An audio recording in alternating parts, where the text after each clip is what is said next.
Hiber-Nation 73.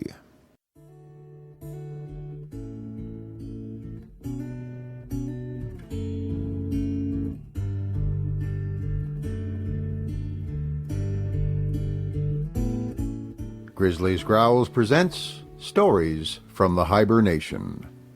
Read by David Grizzly Smith.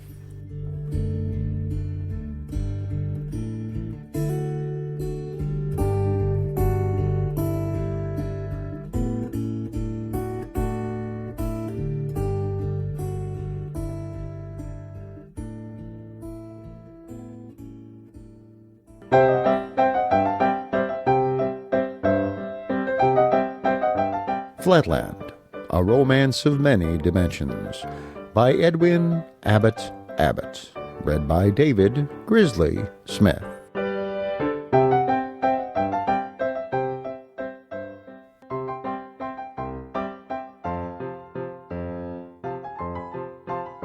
Part 2, Other Worlds. Section 21. How I tried to teach the theory of the three dimensions to my grandson, and with what success. I awoke rejoicing, and began to reflect on the glorious career before me. I would go forth, methought, at once, and evangelize the whole of Flatland, even to women and soldiers, should the gospel of the three dimensions be proclaimed. I would begin with my wife. Just as I had decided on the plan of my operations, I heard the sound of many voices in the street, commanding silence. Then there followed a louder voice. It was a herald's proclamation. Listening attentively, I recognized the words of the resolution of the council, enjoining the arrest, imprisonment, or execution of anyone who would pervert the minds of the people by delusions, and by professing to have received revelations from another world. I reflected. This danger was not to be trifled with. It would be better to avoid it by omitting all mention of my revelation, and by proceeding on the path of demonstration, which, after all, seemed so simple and so conclusive that nothing would be lost by discarding the former means. Upward, not northward, was the clue to the whole proof. It had seemed to me fairly clear before I fell asleep, and when I first awoke, fresh upon my dream, it had appeared as patent as arithmetic. But somehow it did not seem to me quite so obvious now. Though my wife entered the room opportunely just at that moment, I decided, after we had interchanged a few words of commonplace conversation, not to begin with her.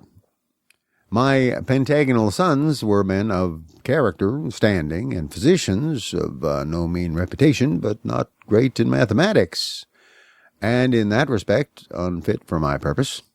But it occurred to me that a young and docile hexagon with a mathematical turn would be a most suitable pupil. Why, therefore, not make my first experiment with my little precocious grandson, whose casual remarks on the meaning of 3 to the third had met with the approval of the sphere?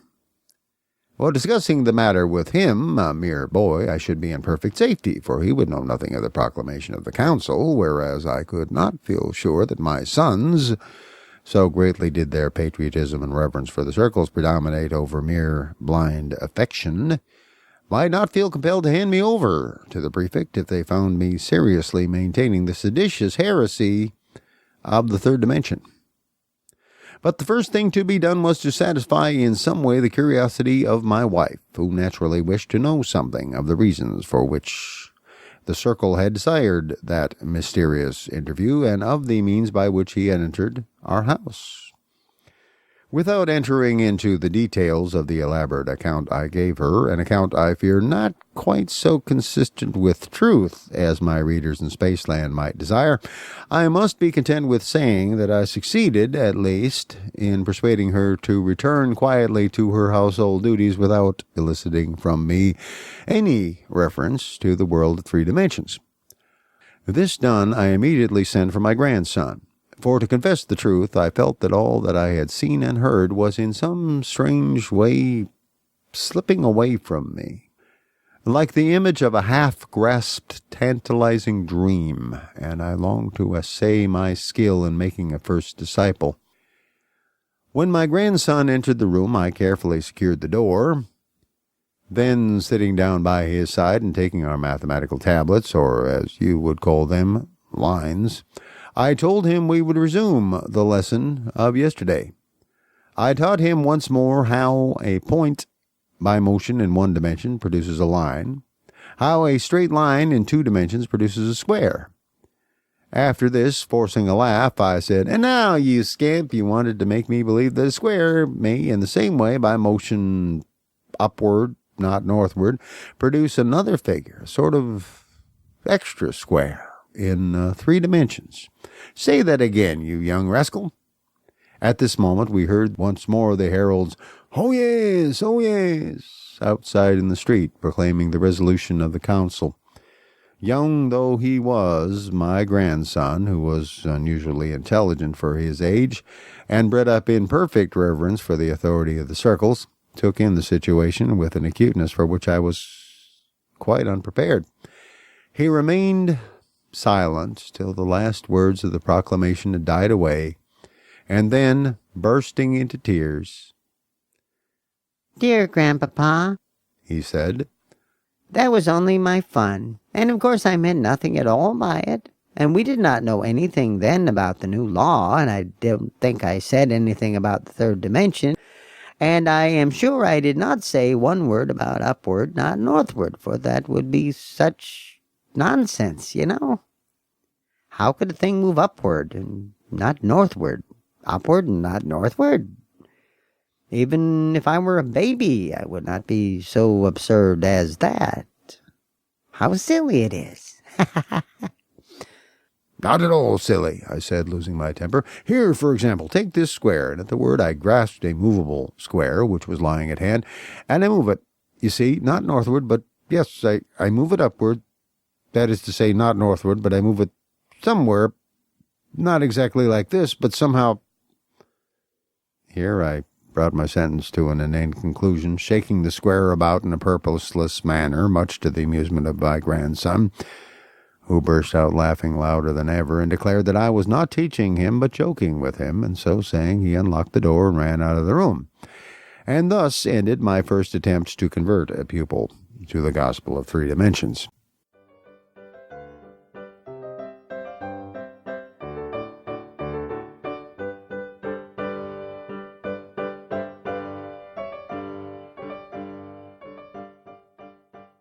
Section 22. How I then tried to diffuse the theory of 3 dimensions by other means, and of the result. My failure with my grandson did not encourage me to communicate my secret to others of my household, yet neither was I led by it to despair of success. Only I saw that I must not wholly rely on the catchphrase, upward, not northward, but must rather endeavor to seek a demonstration by setting before the public a clear view of the whole subject, and for this purpose it seemed necessary to resort to writing. So I devoted several months in privacy to the composition of a treatise on the mysteries of 3 dimensions, only with the view of evading the law, if possible. I spoke not of a physical dimension, but of a Thoughtland, whence, in theory, a figure could look down upon Flatland and see simultaneously the insides of all things, where it was possible that there might be supposed to exist a figure environed, as it were, with 6 squares and containing 8 terminal points.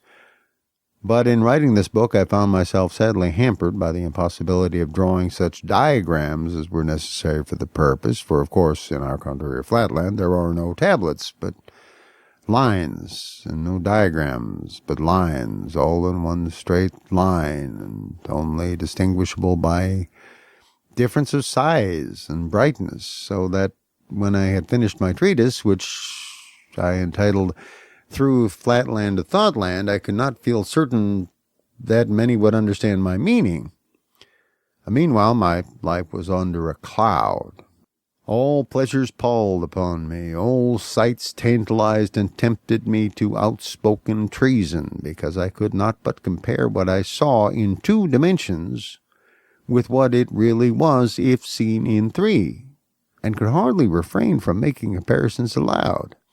I neglected my clients and my own business to give myself to contemplation of the mysteries which I had once beheld, yet which I could impart to no one, and found daily more difficult to reproduce even before my own mental vision. Well, then one day, about 11 months after my return from Spaceland, I tried to see a cube with my eye closed, but failed. And though I succeeded afterwards, I was not then quite certain, nor have I been ever afterwards, that I had exactly realized the original. This made me more melancholy than before, and determined me to take some step, yet what I knew not. I felt that I would have been willing to sacrifice my life for the cause, if thereby I could have produced conviction. But if I could not convince my grandson, how could I convince the highest and most developed circles of the land?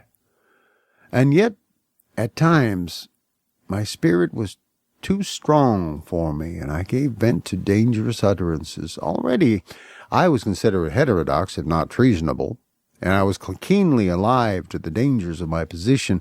Nevertheless, I could not, at times, refrain from bursting out into suspicious or half-seditious utterances, even among the highest polygonal and circular society. When, for example, the question arose about the treatment of those lunatics who said that they had received the power of seeing the insides of things, I would quote the saying of an ancient circle who declared that prophets and inspired people are always considered by the majority to be mad. And I could not help occasionally dropping such expressions as the eye that discerns the interiors of things and the all-seeing land. Once or twice I even let fall the forbidden terms, the 3rd and 4th dimensions.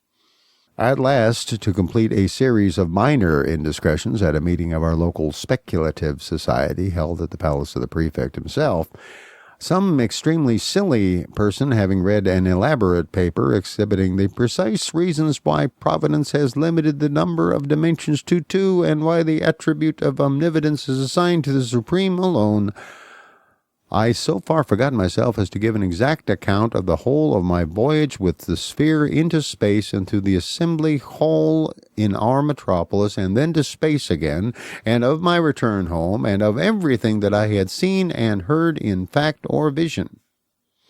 At first, indeed, I pretended I was describing the imaginary experiences of a fictitious person, but my enthusiasm soon forced me to throw off all disguise, and finally, in a fervent peroration, I exhorted all my hearers to divest themselves of prejudice and to become believers in the 3rd dimension. Need I say that I was at once arrested and taken before the council? Next morning, standing in the very place where but a few months ago the sphere had stood in my company, I was allowed to begin and to continue my narration unquestioned and uninterrupted, but from the first I foresaw my fate. For the president, noting that a guard of the better sort of policeman was in attendance, of angularity little, if at all, under 55 degrees, ordered them to be relieved before I began my defense by an inferior class of 2 degrees or 3 degrees. I knew only too well what that meant. I was to be executed or imprisoned, and my story was to be kept secret from the world by the simultaneous destruction of the officials who had heard it. And this being the case, the president desired to substitute the cheaper for the more expensive victims. Well, after I had concluded my defense, the president, perhaps perceiving that some of the junior circles had been moved by my evident earnestness, asked me 2 questions. 1. Whether I could indicate the direction which I meant when I used the words upward, not northward. 2. whether I could by any diagrams or descriptions other than the enumeration of imaginary sides and angles indicate the figure I was pleased to call a cube. I declared that I could say nothing more, and that I must commit myself to the truth, whose cause would surely prevail in the end. The President replied that he quite concurred in my sentiment, and that I could not do better. I must be sentenced to perpetual imprisonment. But if the truth intended that I should emerge from prison and evangelize the world, the truth might be trusted to bring that result to pass. Meanwhile, I should be subjected to no discomfort that was not necessary to preclude escape, and unless I forfeited the privilege by misconduct, I should be occasionally permitted to see my brother, who had preceded me to my prison. 7 years have elapsed, and I am still a prisoner, and if I accept the occasional visits of my brother, debarred from all companionship save that of my jailers. My brother is one of the best of squares, just, sensible, not without fraternal affection, yet I must confess that my weekly interviews, at least in one respect, caused me the bitterest pain. He was present when the sphere manifested himself in the council chamber. He saw the sphere's changing sections. He heard the explanation of the phenomena then given to the circles. Since that time, scarcely a week has passed during 7 whole years without his hearing from me a repetition of the part I played in that manifestation, together with ample descriptions of all the phenomena in Spaceland and the arguments for the existence of solid things derivable from analogy. And yet, I take shame to be forced to confess it, my brother has not yet grasped the nature of the third dimension, and frankly avows his disbelief in the existence of a sphere. Hence I am absolutely destitute of converts. And for aught that I can see, the millennial revelation has been made to me for nothing. Prometheus up in Spaceland was bound for bringing down fire for mortals, but I, poor Flatland Prometheus, lie here in prison for bringing down nothing to my countrymen. Yet I exist in the hope that these memoirs, in some manner, I know not how, may find their way to the minds of humanity in some dimension, may stir up a race of rebels who shall refuse to be confined to limited dimensionality. That is the hope of my brighter moments. Alas, it is not always so.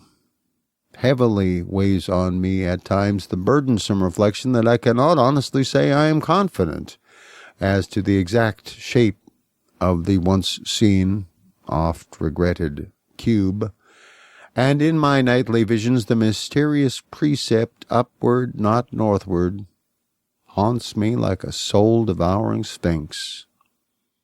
It is part of the martyrdom which I endure for the cause of the truth, that there are seasons of mental weakness when cubes and spheres flit away into the background of scarce possible existences, when the land of 3 dimensions seems almost as visionary as the land of 1 or none, nay, when even this hard wall that bars me from my freedom, these very tablets on which I am writing, and all the substantial realities of Flatland itself, appear no better than the offspring of a diseased imagination, or the baseless fabric of a dream.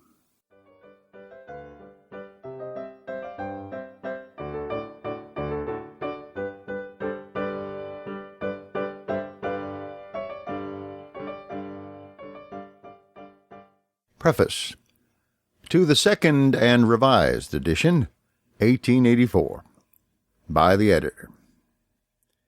If my poor Flatland friend retained the vigor of mind which he enjoyed when he began to compose these memoirs, I should not now need to represent him in this preface, in which he desires fully to return his thanks to his readers and critics in Spaceland, whose appreciation has, with unexpected celerity, required a second edition of this work.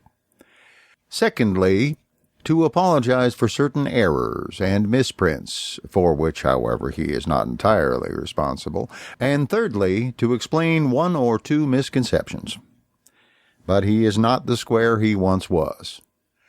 Years of imprisonment and the still heavier burden of general incredulity and mockery have combined with the thoughts and notions and much also of the terminology which he acquired during his short stay in Spaceland. He has, therefore, requested me to reply in his behalf on two special objections, one of an intellectual, the other of a moral nature. The first objection is that a Flatlander, seeing a line, sees something that must be thick to the eye, as well as long to the eye. Well, otherwise it would not be visible if it had not some thickness. And consequently he ought, it is argued, to acknowledge that his countrymen are not only long and broad, but also, though doubtless to a very slight degree, thick or high. Well, this objection is plausible and to Spacelanders almost irresistible, so that I must confess when I first heard it, I knew not what to reply. But my poor old friend's answer appears to me completely to meet it. "I admit," said he, when I had mentioned to him this objection, "I admit the truth of your critic's facts, but I deny his conclusions. It is true that we have really in Flatland a third unrecognized dimension called height, just as it is also true that you have really in Spaceland a fourth unrecognized dimension called by no name at present, but which I will call extra height. But we can no more take cognizance of our height than you can of your extra height. Even I, who have been in Spaceland and have had the privilege of understanding for 24 hours the meaning of height, even I cannot now comprehend it, nor realize it by the sense of sight or by any process of reason. But I can apprehend it by faith. The reason is obvious. Dimension implies direction, implies measurement, implies the more and the less. Now all our lines are equally and infinitesimally thick, or high, whichever you like. Consequently, there is nothing in them to lead our minds to the conception of that dimension. No delicate micrometer, as has been suggested by one too hasty Spaceland critic, would in the least avail us, for we should not know what to measure, nor in what direction. When we see a line, we see something that is long and bright.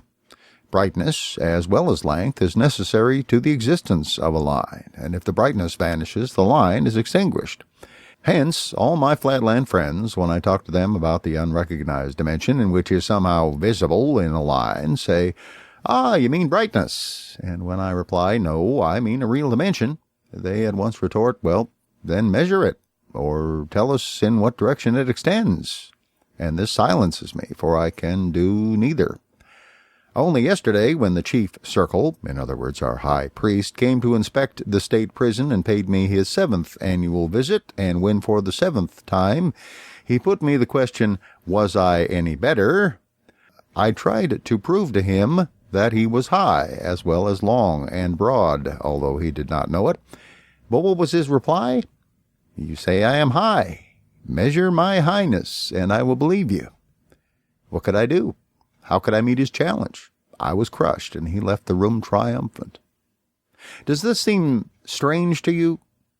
Well, then put yourself in a similar position. Suppose a person of the fourth dimension, condescending to visit you, were to say, "Whenever you open your eyes, you see a plane, which is of 2 dimensions, and you infer a solid, which is of 3. But in reality you also see, though you do not recognize, a 4th dimension, which is not color, nor brightness, nor anything of the kind, but a true dimension. Although I cannot point out to you its direction, nor can you possibly measure it." What would you say to such a visitor? Would not you have him locked up? Well, this is my fate. And it is as natural for us Flatlanders to lock up a square for preaching the 3rd dimension as it is for you Spacelanders to lock up a cube for preaching the 4th. Alas, how strong a family likeness runs through blind and persecuting humanity in all dimensions.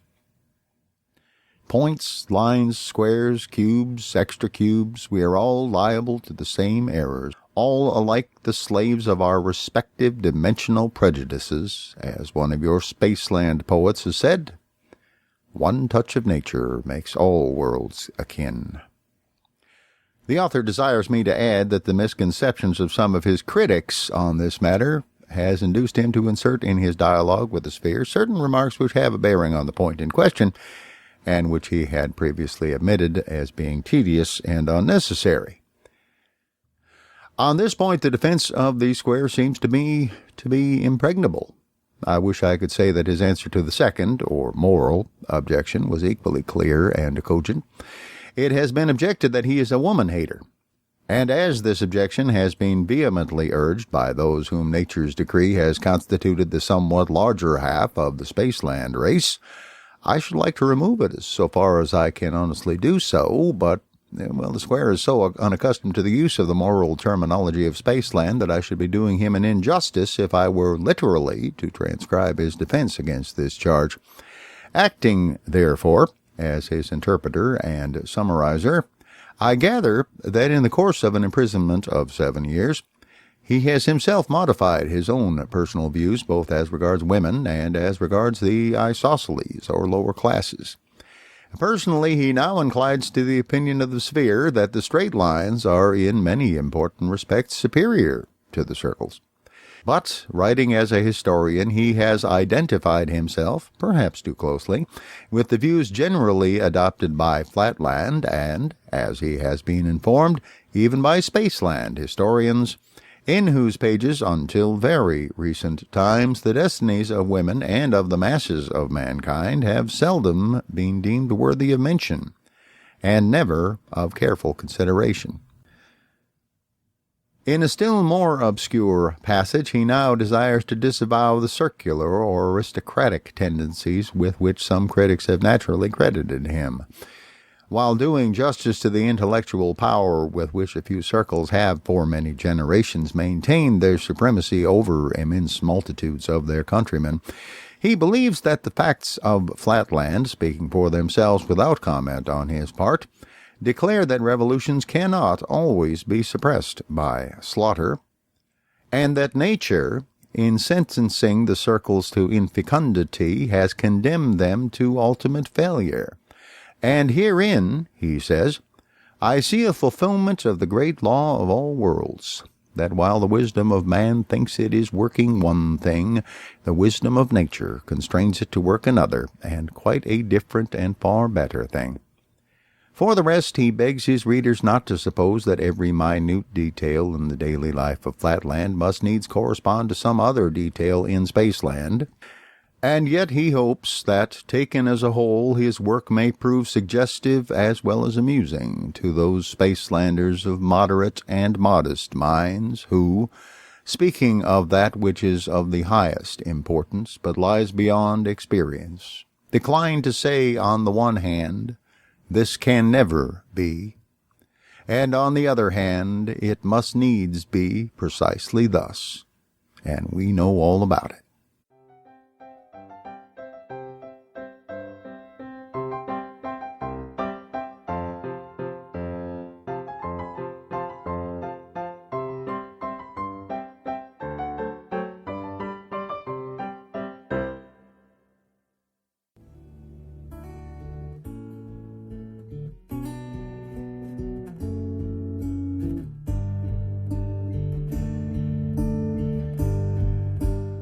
Thank you for listening to Stories from the Hiber-Nation. Comment on the website at grizzliesgrowls.com. This program is offered under a Creative Commons Attribution, Non-Commercial, No Derivatives license.